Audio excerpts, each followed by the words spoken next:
So you're ready to get that pre-approval, but you don't know actually where to start and what documents you need. So today I'm going to go over the 5 documents that you're going to need to get your pre. Number 1 is your 30-day check stub. You want at least 30 days of check stubs, right? So if you get paid every 2 weeks, make sure it's 2 check stubs.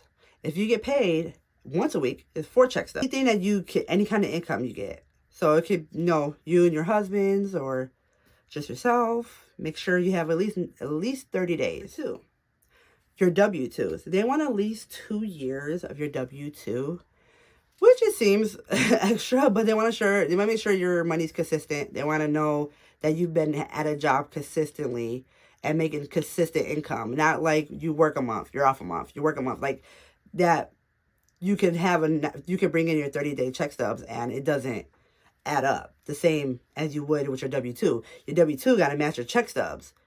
So they want to make sure your money is consistent. You made consistent money every month, not just for 1 month. If you need your W-2s, your job should have your W-2s still. Even if you went to a new job, that job should still have your W-2s. So it should be easy to get. But hopefully you still have them on hand. You should have your W-2s from your tax forms as well. Number 3, your bank statements. They want 90 days of your bank statements. They want to make sure your check stubs match up to your bank statements. That your money's coming from your check and going into that bank. So make sure it's that same bank account. And they're probably going to also see that your down payment, where your down payment's coming from, they want to see that statement as well. So it'd be 90 days of where that money built up into your savings. So they want like a savings account for those 90 days as well for your down payment, because they want to know where the money's coming from. You can't just all of a sudden have $7,000 in your bank account to pay for your down payment. They're not that's funny money, okay? They don't want funny money. They want to make sure you have a trail of slowly saving it, because they don't want you to have to pay it back. If you have to pay the $7,000 back and pay my mortgage, there's a chance you might not be able to pay my mortgage. They want to make sure that you're able to save up your money and pay them, and they don't have to worry about you. They don't want to have to worry about you going into default on your mortgage. So yeah, make sure your down payment matches up with your bank account and your check stubs matches up with your bank account. So everything lines up together. They don't want all this stuff for no reason. Everything has to line up together. So you gotta remember, your check stub has gotta match your W-2, and your check stubs gotta match your bank account. Some places want 2 years of your home address. So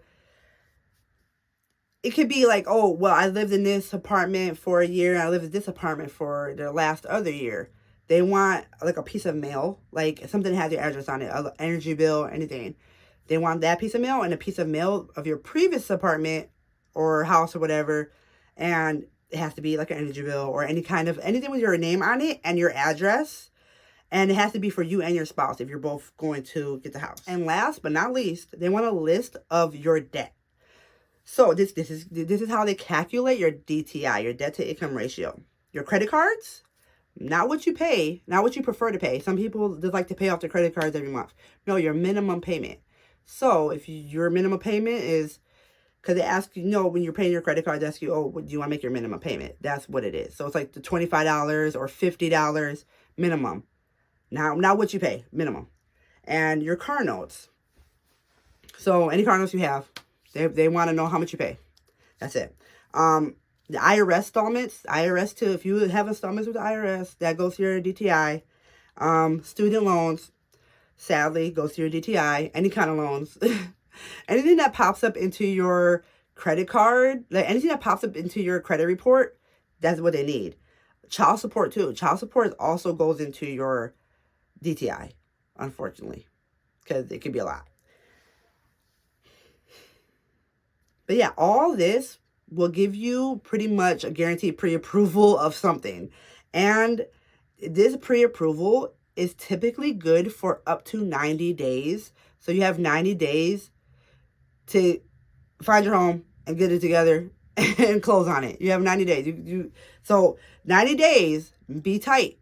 When you get this pre-approval, Do not make any big purchases. You want to make sure you don't open up no line of credit.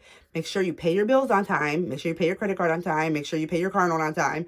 Make sure whatever you're paying, keep it up, because anything that fluctuates your credit score or your bank account is going to put a pause. You're still underwriting your contract. So make sure you keep a steady pace, keep the water steady for at least 90 days. Because that's how long your pre-approval. Now, if you get this pre-approval and you're not ready to look for a house, you got your credit score pulled for nothing. Because if another 90 days, they're gonna have to do it all over again. You have to get updated. You have to get updated check stubs, updated W-2s. If it's the end of the year, you gotta do updated. But you gotta do your 90-day bank statements. You have to redo all of this. So make sure you're serious when you're getting a pre-approval, because it is only good for 90 days. Up to 90 days. Some people are different. Some lenders are different. Some 60, some 90. So up to 90 days. If you found any of this helpful, please hit the like button and subscribe if you want any more information. I just want to help people get into their first home smoothly as possible, because some real estate agents and lenders don't help you at all. And I just want to help. So if you enjoyed this, thank you for watching, and I hope to see you in the next one. Bye.